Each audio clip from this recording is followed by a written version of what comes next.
अस्सलाम वालेकुम। शराय दस्तूर से मैं हूं अब्दुल क़य्यूम सिद्दीकी और आप हैं AQS के साथ। और आज हम एक ब्रेकिंग न्यूज़ के साथ आपके साथ बात करेंगे। और ब्रेकिंग न्यूज़ ये है कि फैसल वाउडा की नाअहली जो इलेक्शन कमीशन ने उनको नाअहल किया था, उस फैसले को फैसल वाउडा ने इस्लामाबाद हाई कोर्ट के अंदर चैलेंज किया। आज उसकी समाअत हुई और ख़बर और बड़ी ख़बर ये है कि फैसल वाउडा की इलेक्शन कमीशन के फ़ैसले के ख़िलाफ़ दरख्वास्त ख़ारिज या मुस्तरद कर दी गई है। यानी इसका मतलब है कि इस्लामाबाद हाई कोर्ट ने फैसल वाउडा की नाअहली बरकरार रखी है। इसके अलावा हम बात करेंगे कि मोनाल का जो केस है उसके ऊपर भी एक बड़ी डेवलपमेंट है, जबकि अटॉर्नी जनरल ने जो है वो एक और ख़त लिख मारा है। वो क्या कहते हैं कि नासिर साहब वो शेर पढ़ते हैं कि कासिद के आते आते ख़ातिक और लिख रहा हूँ, मैं जानता हूँ क्या लिखेंगे वो जवाब में। तो अब ये भी अजीब सी बात है कि अटॉर्नी जनरल एक फ़ॉरेन जुरिस्डिक्शन के अंदर एक गैर मुल्की डॉक्टर को ख़त लिख के लाहौर हाई कोर्ट के फ़ैसले का हवाला दे रहे हैं। बहरहाल ये उनका अपना जुरिस्प्रूडेंस है। हवाला उन्होंने और उसके साथ हम सुप्रीम कोर्ट ऑफ पाकिस्तान के अंदर एक नई रवायत भी चल पड़ी है, उस पर भी बात करेंगे। और वो ये कि बग़ैर नंबर के मुकदमात लगते और सुने ये हो क्या रहा है और क्यों बिलखसूस एक ही बेंच के सामने मुकदमात लगते हैं। अगर ये हमारा प्रोग्राम थोड़ा तवील हुआ तो इसमें हम पहले इसके दो हिस्से करेंगे और फिर आपको वो दो हिस्सों में सुनना पड़ेगा। तो पहले हिस्से में हम बात करेंगे फैसल वाउडा की नाअहली और मोनाल के ऊपर होने वाली जो है वो एक सरगर्मी, बड़ी हैरत अंगेज़ उसकी तफसीलात हैं। तो जनाब बात शुरू करते हैं अपना असद मलिक साहब से। असद मलिक साहब, क्यों नाअहल करार दे दिया इस्लामाबाद हाई कोर्ट ने? फैसल वाउडा इतनी उम्मीदें लेके गए थे। जी, फैसल वाउडा साहब जो है इनकी मिसकैलकुलेशन है। मैंने बल्कि कुछ हमारे दोस्त हैं वीलॉग्स उन्होंने किए और उसमें बड़ी उम्मीद दिलाई उन्होंने फैसल वाउडा साहब को कि आपको तो एकदम वहाँ से रिलीफ मिल जाएगा। और लेकिन जो असल जो हक़ाइक़ थे और इसमें जो उन्होंने एक 2018 में एक एफिडेविट दिया था और उसमें जो उसकी शहरियत थी, उनकी जो अमरीकी शहरियत थी, वो तर्क करने की एक कार्रवाई होती है, रिनाउंसिएशन एक सर्टिफिकेट एक लेना पड़ता है। और वो उनको जो मिला है वो 25 जुलाई के बाद मिला, इलेक्शन के बाद मिला है। जबकि 13 तारीख को जो उन्होंने एफिडेविट दिया था बयान हल्फी 2018 13 ये तो मलिक साहब सारी चीज़ें आ गई ना, लेकिन ये अब इफेक्ट क्या हुआ इसका? क्या नाअहली है ना वो? वही मैं आपको बता रहा हूँ। इस इस्लामाबाद हाई कोर्ट की जो जजमेंट आई है उसमें कहा क्या है उन्होंने? यही मैं बता रहा हूँ ना, ऑर्डर में यही चीज़ लिखी है कि ये जो उन्होंने यहाँ पर जो चीज़ें इलेक्शन कमीशन के रिटर्निंग अफसर को दी थी, उसमें जो उन्होंने एफिडेविट दिया था उसमें गलत बयानी जो है वो साबित हो गई। ये साबित हो गई कि फैसल वाउडा जो हैं उन्होंने एक झूठा बयान हल्फी जो है वो रिटर्निंग अफसर को दिया। और उसमें फिर एक 2018 का जून 2018 का सुप्रीम कोर्ट का हबीब अकरम केस के ऑर्डर का जो है वो सुप्रीम कोर्ट के 5 मेंबर बेंच का जो फैसला था उसका जो है वो अभी जो इस्लामाबाद हाई कोर्ट का ऑर्डर आया है उसका जिक्र है उसमें।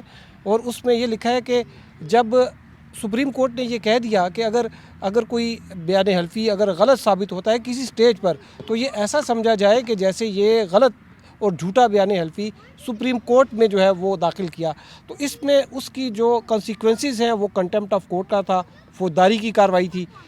इस्लामाबाद हाई कोर्ट में जब ये केस पहले तो नेशनल असम्बली में जब वो मेंबर थे उसके उस वक्त चलता रहा, तो वो तकरीबन 1.5-2 साल जो है वो इस तरह छुपन छुपाई खेलते रहे। ये इस्लामाबाद हाई कोर्ट के एक मोअज़्ज़ज़ जज का रिमार्क्स थे कि ये फैसल वाउडा छुपन छुपाई खेलते रहे। और फिर उसके बाद उन्होंने रिज़ाइन किया और वो फिर सेनेट का जो है वो उन्होंने इंतखाब लड़ा। हाँ। और सेनेट का इंतखाब लड़ने के बाद जब वो दोबारा आए तो ये जो हबीब अकरम वाली जो जजमेंट थी, इसके जब ये मामला फिर जब इस्लामाबाद हाई कोर्ट में है तो चीफ जस्टिस जो हैं उन्होंने ये ऑब्ज़र्व किया था, ये नवंबर 2021 में जो एक उन्होंने ऑर्डर किया था। तो क्या अब जबकि इलेक्शन कमीशन का फैसला यानी कि ज़ाहिर साबित हो गया ना कि उन्होंने गलत बयान हल्फी दिया था, जी जी जी तो क्या इस्लामाबाद हाई कोर्ट के फैसले के अंदर उनके खिलाफ कंटेम्प्ट ऑफ कोर्ट की कार्रवाई इनिशिएट करने की बात की गई है या सिर्फ दरख्वास्त मुस्तरद की है? नहीं, इस्लामाबाद हाई कोर्ट ने जो अपने ऑर्डर में लिखा और जो आज वहाँ पर कार्रवाई भी चलती रही, उसमें तो जब वसीम सजाद साहब से पूछा कि आप ये बताएं कि ये वसीम सज्जाद साहब जो फैसल वाडा के वकील थे कि झूठा बयान हल्फी पे देने पे क्या कार्रवाई हो सकती है, तो उन्होंने कहा जी फौजदारी की कार्रवाई होती है। तो अब ये इलेक्शन कमीशन के ऊपर है कि वो फैसल वाडा के ख़िलाफ़ जो है वो कार्रवाई इनिशिएट करे। आपको याद होगा जैसे जो जाली डिग्री के केसेस होते थे उसमें जो है FIR जो है वो कटवाई जाती थी, जो जाली डिग्री जिनके पास साबित होती थी, तो उस पर जो है वो बाकायदा एक प्रोसेस होता था, डिस्ट्रिक्ट एंड सेशन जज जो है वो कार्रवाई लेता था। लेकिन जो अभी जो आर्डर जो अभी आया है, जो मैंने अभी सरसरी सा पढ़ा है, उसमें भी उन्होंने ये लिखा कि जब ये इलेक्शन कमीशन और इस्लामाबाद हाई कोर्ट, ऑर्डर है ये तकरीबन 7-8 पेजेस का है, और उसमें उन्होंने लिखा कि ये इलेक्शन कमीशन और इस्लामाबाद हाई कोर्ट दोनों इस बात के पाबंद थे कि जो हबीब अकरम केस में जो ऑर्डर आया उस पर अमल दरामद करवाते, और दोनों ने यही किया, यही अपनी ड्यूटी दी। इलेक्शन कमीशन ने भी उसी पैराए में रहकर जो है वो अपना काम किया, और आखिर में जो है वो कोर्ट ने ये ऑब्जर्वेशन दी है कि ये एक खुशाइन बात नहीं है कि जो लेजिस्लेटर है उसकी जो कैंडिडेट जो उसकी क्वालिफ़िकेशन जो है वो एलिजिबिलिटी जो है वो कॉन्स्टिट्यूशनल कोर्ट्स जो है वो तय करें, और ये काम करके कोई अगर ये जो भी फैसला है तो इसका ये मतलब नहीं है कि एक जो ऑर्गन है वो दूसरे से सुपीरियर है। और लेकिन उसमें एक उन्होंने एक आखिर में एक बड़ी दिलचस्प बात लिखी, उन्होंने कहा कि जो फैसल वाडा का जो कंडक्ट था शुरू से वो इतना मशकूक और ड्यूबिस किस्म का था, और जो ये अभी फैसला आया और जो इलेक्शन कमीशन ने उसकी डिस्क्वालिफिकेशन की और जिसको अब हेल्ड किया इस्लामाबाद हाई कोर्ट ने, इस्लामाबाद हाई कोर्ट ने कहा कि फैसल वाडा जो उनके साथ हुआ है वो अपने किए के खुद जिम्मेदार हैं। आज मतलब इसी पे हाँ ये जो फैसला है इस पे इस पे इसमें ये था कि जो क्वेश्चन ऑफ लॉ था वो था कि ECP क्या कोर्ट ऑफ लॉ है या नहीं, वो चीज़ डिटरमिन करनी थी। दूसरा इस्लामाबाद हाई कोर्ट ने मलिक साहब इतने आप देख लें कि कोर्ट ऑफ लॉ के वाले से उन्होंने इन पे क्या कहा है। कोर्ट ऑफ लॉ मतलब उन्होंने तो ये कहा कि हबीब अकरम केस के बाद जो है वो इस्लाम, देखें हबीब अकरम के बाद आपने मामला भेजा, election commission court of law है वो 62(1) मामला ये है कि फैसल वाडा नायल हो सकते थे 63(1)(c) में, जिसमें मुराद अली शाह नायल हुई है, रहमान मलिक हुई है, इसके अलावा और सादिया बासी हुई नून लीग की, उनको आपने 63(1)(c) में एक सिंपल डी सीट किया, वो भी तो उन्होंने नॉमिनेशन पे नेशनैलिटी है थी। इसी तरह उन्होंने भी झूठा, सादिया बासी सेनेटर हैं नून लीग की, उन्होंने झूठा एफिडेविट दिया। तो ये दो जो मामलात हैं, असल प्रॉब्लम ये हुई कि इस्लामाबाद हाई कोर्ट ने 1.5 साल झूठा एफिडेविट कब दिया उन्होंने तो वो तो सुप्रीम कोर्ट के अंदर हुआ था ना, उन्होंने कहा जब हुआ तो उस वक्त ये था कि नॉमिनेशन पे छोड़ने के लिए प्रोसेस शुरू कर दिया। प्रोसेस तो इन्होंने भी किया ना, इनका 25 जून को हुआ है, 2 जून को करना चाहिए था, सिर्फ 22 दिन का फर्क था। प्रॉब्लम ये है कि जो इस्लामाबाद हाई कोर्ट ने 1.5 साल जो मामला लंबा किया, वहाँ उनको डिस्क्वालीफाई करना चाहिए था। फिर अब इलेक्शन कमीशन के पास ये कोर्ट ऑफ लॉ नहीं है। असल प्रॉब्लम ये है कि वाडा साहब ने वकील ही माशाल्लाह, वसीम सज्जाद मैंने ज़िंदगी में कभी उनको केस जीते हुए नहीं देखा, चाहे वो रेंटल पावर है जो भी हो, तो उनको जो उन्होंने जो गए इस्लामाबाद हाई कोर्ट, उनको जाना ही सुप्रीम कोर्ट चाहिए था। सुप्रीम कोर्ट में नहीं तो इस्लामाबाद हाई कोर्ट जाने की एडवाइस आपके ख्याल में किसने दी होगी? मेरा ख्याल है कि जो भी हो, लेकिन वकील तो मेन प्लीडिंग वो कर रहे थे ना, वसीम सज्जाद साहब। तो बात ये कि देखें, जब इस्लामाबाद हाई कोर्ट ने खुद भेजा हबीब अकरम के मैटर को रेफर करके इलेक्शन, वो अपने मामले को विड्रॉ तो नहीं कर सकता। इस्लामाबाद हाई कोर्ट ने जो मामला हबीब अकरम का फैसला जो रेफर किया, उसी की बुनियाद पे उन्होंने कहा कि इलेक्शन कमीशन ने ठीक किया। असल तो ये मिगटी रिजॉल्व होती है सुप्रीम कोर्ट में। सुप्रीम कोर्ट के रिसेंट जो जजमेंट आए जिनमें कोर्ट ऑफ लॉ का मामला है, या सादिया बासी और मुराद अली शाह, क्या उन्होंने भी झूठे इसी तरह नहीं उनके केस हैं, उनके और वाडा के केस में एक ही चीज़ें हैं, तो क्यों ये एक में लाइफ टाइम डिस्क्वालिफिकेशन है और दूसरों में नहीं है? ये क्या वजह? ये क्या वजह है? मतलब ये जाहिर है, ये एक क्वेश्चन ऑफ लॉ जो है वो आ गया, और अब सुप्रीम कोर्ट के अंदर ही आएंगे ना, जाहिर है ये हाई कोर्ट के फैसले के खिलाफ आइए, पता नहीं इंट्रा कोर्ट अपील दाखिल करते हैं फिर वो। लेकिन नासिर साहब, ये जो बनती चली जा रही है 62(1)(f), ठीक है ना, अब ये देखते हैं कि अब ये वाडा साहब तो बड़े कुछ चीज़ों को अपने दिल के करीब रखते थे, यानी कि बूट को तो खास तौर ठीक है, तो बूट आउट हो गए, मतलब ECP ने बूट आउट कर दिया उनको। तो ये 62(1)(f) का मामला सुप्रीम कोर्ट में आते हुए आपको इसकी क्या कुछ टलियाँ खड़क रही हैं आपके यहाँ? देखें क़य्यूम साहब, पहली बात तो पहले इसका जवाब बाद में दूंगा। पहले ये बताऊंगा कि सुप्रीम कोर्ट जो इलेक्शन कमीशन ने अपना ऑर्डर दिया, उसमें एक बात और भी लिखी हुई है। उन्होंने सुप्रीम कोर्ट के बेशुमार जजमेंट्स को साइट किया है, और इसमें लिखा है, और इसमें क्लियर लिखा है कि उन्होंने सुप्रीम कोर्ट ने खुद ये कहा है कि जो डेमोक्रेसी की जो स्ट्रीम है उसको इस तरह के पॉलिटिशियंस पोल्यूट करते हैं, तो उनको वीड आउट करना, मतलब उनको ख़त्म करना या हटाना ज़रूरी है। जुए निकालना ज़रूरी है, जुए निकालना ज़रूरी, यूँ समझ, जो भी कह लें। तो वो उन्होंने अपनी जो है ना, जो इलेक्शन कमीशन ने अपनी, वो कॉन्स्टिट्यूशन के तहत बनी हुई एक बॉडी है ना, उन्होंने अपनी यूँ समझें कि पावर दिखाई है। लेकिन ये अपनी नौयत का पहला केस है कि 218 जो है उसको इस्तेमाल करके देखिए, और वो- फिर आप डिस्क्वालीफाई कर रहे हैं किसी एक को। अभी तो देखें, अभी हम यही डिस्कस कर रहे थे मतीउल्लाह से भी, तो हमारा ख्याल है कि शायद ये अब वो जो सुप्रीम कोर्ट बार एसोसिएशन ने जो पिटीशन फाइल की थी, लेकिन वो वापस हो गई थी, अभी शायद उसको चैलेंज नहीं किया, 30 दिन है तो वो कर रहे हैं, वो करने वाले करेंगे, हैं। हाँ। तो शायद उसके साथ वो क्लब ना हो जाए। तो 62(1)(f) में बहरहाल वो जो है 5 साल का, उनका ये कहना था कि 5 साल हो या 7 साल हो, उस टर्म के लिए हो, हाँ, जिस उस टर्म के लिए हो। का यही केस है। हाँ। तो मुराद अली शाह भी तायाद नायल होंगे या फिर ये बिल्कुल उनका फैसल वाडा same जो है यही ना केस वो, है। हाँ। दूसरा जो जजमेंट साइड की उन्होंने 2012 और 11 के की है, जब कोर्ट ऑफ लॉ का डिसीजन नहीं किया था। अलादीनों की जो रिव्यू पिटीशन है वो साइड नहीं की। जो अभी मुनीब अख्तर साहब की जजमेंट है जिसमें उन्होंने कहा कि इलेक्शन कमीशन जो है वो किसी को भी डिस्क्वालीफाई 218(3) में नहीं कर सकता, वो जजमेंट लेकिन, वो उनको उन्होंने डिस्कस नहीं किया। मे भी वो कर सकते हो हाँ, election। लेकिन देखें ना, बात यह है कि वो जो खुफिया रायशुमारी वाला सेनेट के अंदर मामला आया था, तो उसमें भी कोर्ट ने कहा कि इलेक्शन कमीशन ऑफ पाकिस्तान के पास 218, 219 के अंदर लेकिन बहुत अभी ज्यादा सारी- इख्तियारात हैं। उनको ये सारी अभी एक ताकत- महीना उनको पहले सारी की ताकत जजमेंट दी थी, है। और उन्होंने कहा था कि आप इसको इस्तेमाल क्यों नहीं करते। और आपको याद होगा कि जब इसकी हेयरिंग हो रही थी तो बार बार उन्होंने यही कहा था कि इलेक्शन कमीशन को किसने रोका है, वो अपने इख्तियारात को क्यों नहीं करते। कुरैशी के मुखालिफ जो एमपीए थे उनको बहाल किया 1.5 साल बाद। उन्होंने कहा इलेक्शन कमीशन के बहरहाल पास इलेक्शन इख्तियार कमीशन नहीं ने है। 2018 में अपने इख्तियार इस्तेमाल कर लिए हैं। It may be a case of first impression, जो कि अभी सुप्रीम कोर्ट में आके थ्रैश आउट हो जाएगा, और उसमें आपको लेकिन बहरहाल उनको फिलहाल उन्होंने कर दिया जो करना था। बॉर्डर बॉर्डर साहब चले गए। वार्डन वट देता है। हाँ। अच्छा, मदीउल्लाह जान, सवालात तो बड़े अहम हैं। मतलब सवालात तो थे कि आया election commission of Pakistan court of law है कि नहीं है। 62(1)(f) के अंदर तो है कि declaration from any court of law. Supreme court के हवाले से भी जो पनामा की जजमेंट है वो भी क्रिटिसाइज होती है इस हवाले से। तो किस तरफ जाते हुए मामला नज़र आ रहे हैं? मतलब क्यों, अगर आप सब लोग तज्ज़िये करने से पहले मुझसे पूछ लेते तो मैं कमरा अदालत में मौजूद था। तो ये सारे तज्ज़िये, मलक असद भी नहीं थे, मलक असद भी लेट आए थे। तो बात यह है कि अगर आप पहला सवाल मुझसे कर देते तो आपके तज्ज़ियों में कुछ ज़्यादा जान पड़ जाती।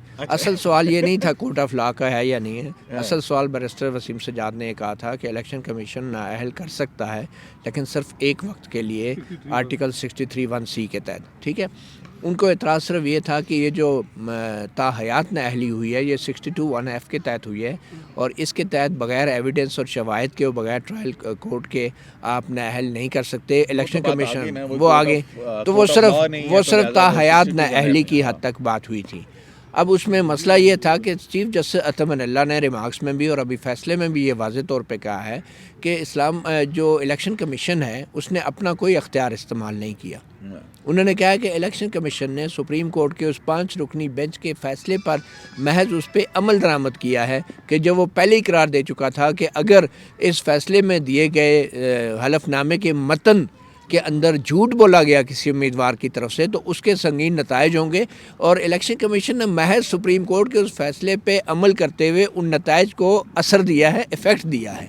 तो ये अभी फैसले में इस्लामाबाद हाई कोर्ट ने करार दिया है कि इलेक्शन कमीशन ने अपने तौर पे इनको नायल करार नहीं दिया। उन्होंने महज मामला तो फिर वहीं पे, ये कोर्ट ऑफ लॉ का मामला, तो इसका मतलब इट इज़ अनरिजॉल्व्ड है ना। आगे चले। अब मसला ये है कि जब वहाँ पे बैरिस्टर वसीम सजाद ने कहा कि ताहयात नाअहली जो है वो एक सज़ाए मौत होती है, तो जिस पे चीफ जस्टिस अतमनल्ला ने कहा ये सज़ाए मौत तो बहुत से सियासतदानों को दी जा चुकी है। अब सुप्रीम कोर्ट में अगर ये मामला जाता है क़य्यूम सदीकी साहब, मामला ये है कि जो साबिक़ वज़ीर-ए-आज़म नवाज़ शरीफ हैं उनको अकामा भी बेस पे बग़ैर किसी ट्रायल के उन्होंने नाअहल करार दे दिया था। उस पर कोई गवाही, शहादतें या सबूत या उस पर बहस नहीं हुई थी, और नवाज शरीफ को सुना भी नहीं गया था। यहाँ पे तो फैसल वाडा को नहीं, वो देखे ना, इमरान खान साहब ने एक पब्लिक स्टेटमेंट नहीं दिया था कि ये हमारी सुप्रीम कोर्ट बार एसोसिएशन जो है चोरों को जो है वो लाने के लिए और डाकुओं को 62 के तहत लेके मुकदमे जारी है, वैसे ही खोल देंगे। तो अब उनका करीबी एलाई आया है। मलिक साहब जो अदालत में मौजूद थे उनको सुन लिया करें। आप तज्जिए तज्जिए बाद में किया करें। तो मैं ये कह रहा हूँ कि जो इस वक्त ताहयात नाअहली का मामला है वो यकीनी तौर पे सुप्रीम कोर्ट को देखना पड़ेगा, और फिर ये भी देखना पड़ेगा कि बगैर ट्रायल के अगर नवाज शरीफ नाअहल हो सकता है तो फैसल वाडा के ऊपर तो फैसल वाडा को तो हाई कोर्ट ने सिर्फ सुप्रीम कोर्ट के फैसले के मुताबिक इलेक्शन कमीशन ने जो अमल दरामद किया है उस पर कैसे उसको कोई रिलीफ मिल सकती है। या तो नवाज शरीफ की भी नाअहली ख़त्म करनी पड़ेगी या फिर फैसल वाडा को भी नाअहल बरकरार रखना मतलब है कि वो जो बात है कि अब फैसल वाडा साहब का केस जो है वो एक अहम वो क्या ईंट या पत्थर इस्तेमाल होगा 62(1)(f) की तायात नाअहली का जो समंदर है उसके अंदर इर्ताश पैदा होगा। बिल्कुल हो सकता है, और अगर ये पत्थर जो है चट्टान भी हो सकती है जिससे ओवरफ्लो भी हो जाएगा। लेकिन इनका केस इस तरह डिफरेंट है, नहीं अताबाद झील बन जाए।